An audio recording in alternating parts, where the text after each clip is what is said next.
আমি জানি জলপাইগুড়ি আলিপুরদুয়ার সহ বিভিন্ন জায়গায় প্রতিদিন বৃষ্টি হচ্ছে, অনেক আলু চাষিদের ক্ষতি হয়েছে।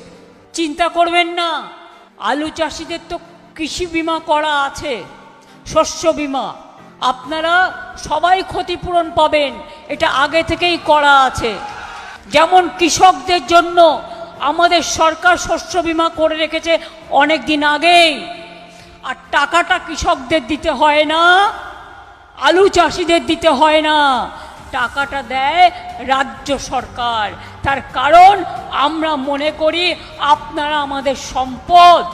সব ক্যান্ডিডেটদের বলবো, আসামে কালকে অনেক নমিনেশন রিজেক্ট করেছে, এটার থেকে শিক্ষা নিন।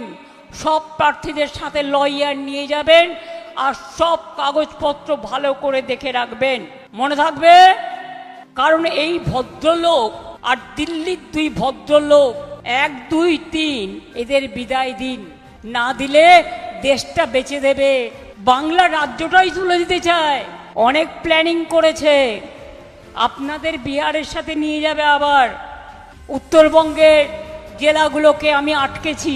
কয়েকদিন আগে এগুলো বেরিয়ে গিয়েছিল সোশ্যাল নেটওয়ার্কে, সেই দিনই আমি গর্জন করেছিলাম। মনে রাখবেন, মানুষের অধিকারের জন্য আমি রাস্তা থেকে সুপ্রিম কোর্ট পর্যন্ত লড়াই করেছি, এবং সেই জন্যেই যা ভোট উঠছে এইটুকু ভোটও জেনে রাখবেন, এই লড়াইয়ের জন্য আপনারা আমার পাশে ছিলেন। এর জন্য আমার কোনো কৃতিত্ব নেই, কৃতিত্বটা আপনাদের। কি জোড়া ফুলে ভোটটা দেবেন তো? আমি বিজেপি পার্টিকে বলবো, এত ভয় পাচ্ছেন কেন? ভদ্রভাবে, কারণ ওনাদের সৌজন্যতা নেই, আমাদের আছে। বলবো আপনাদের শুভবুদ্ধির উদয় হোক, এবং আপনারা এজেন্সিদের দিয়ে কলকাঠি না নাড়িয়ে, লক্ষ লক্ষ বাইরের লোক না নিয়ে এসে, এখানে গ্যাসের সংকট না করে, পেট্রোলের সংকট না করে, স্কুলগুলোর সংকট না করে লড়াইটা আসুন না।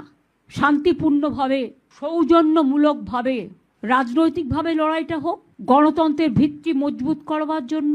আর বিজেপির কমিশনকে বলবো, ক্ষমা করবেন, ব্রিলিয়ান্ট খেলা খেলছেন।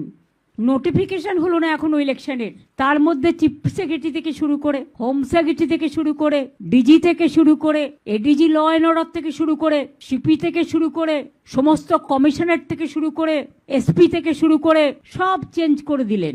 তা খেলাটা বিজেপির কথায় মেঘের আড়াল থেকে কেন খেলছেন? সরাসরি খেলুন, দরকার হলে প্রচারে নামুন।